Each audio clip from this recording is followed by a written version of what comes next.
السلام علیکم ورحمۃ اللہ وبرکاتہ۔ محترم ناظرین، اسلامی دنیا کے اہم ترین ملک سعودی عرب میں ہر 10 منٹ پر ایک طلاق ہو جانے کا انکشاف ہوا ہے۔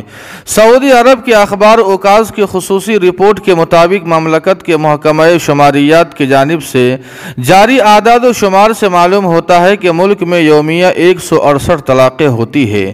آپ کو بتلا دیں کہ رپورٹ میں سعودی عرب کے محکمہ شماریات کے اعداد و شمار کا حوالہ دیتے ہوئے بتایا گیا کہ سال 2022 کے آخری چند مہینوں میں 57,000 سے زائد طلاقیں ہوئی ہے، جبکہ حکومتی ادارے کے مطابق سعودیہ میں سال 2022 میں پچھلے سالوں کے مقابلے طلاقوں کی شرح میں نمایاں اضافہ ہوا ہے۔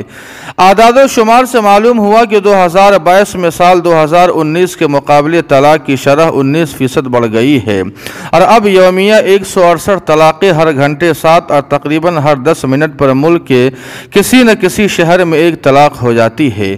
وہیں آپ کو بتلا دیں کہ حکومتی ادارے کے مطابق گزشتہ چند سالوں سے طلاق کی شرح میں نمایاں اضافہ دیکھا جا رہا ہے۔ ڈان کے مطابق عرب اخبار نے اپنی خصوصی رپورٹ میں سماجی ماہرین سے بھی بات کی، جنہوں نے سعودیہ میں بڑھتی ہوئی طلاق کو سوشل میڈیا سے جوڑا اور کہا کہ اس کے زیادہ استعمال سے سماجی تبدیلیاں رونما ہو رہی ہے، جو بالآخر طلاق کا سبب بھی بن رہی ہے۔ ماہرین کے مطابق سعودی عرب کے معاشی حالات بھی طلاق کا سبب بن رہے ہیں۔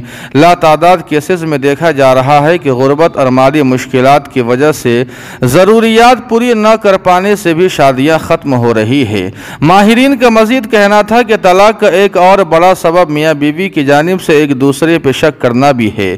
دونوں فریقین ایک دوسرے پر اعتبار نہیں کرتے اور ایک دوسرے کی کڑی نگرانی کرتے ہیں، جو بالآخر ذہنی تنگی کا سبب بن کر طلاق کا باعث بن جاتی ہے۔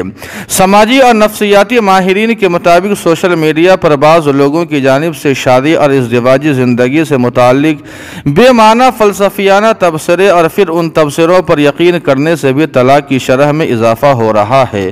اگرچہ ماہرین نے سعودی عرب میں طلاق کے بڑھتے رجحانات کے متعدد اسباب بتائے ہیں، تاہم انہوں نے طلاق کی شرح کم کرنے کا کوئی طریقہ نہیں بتلایا، جبکہ اس کا حل بھی شریعت اسلامی کے اندر موجود ہے۔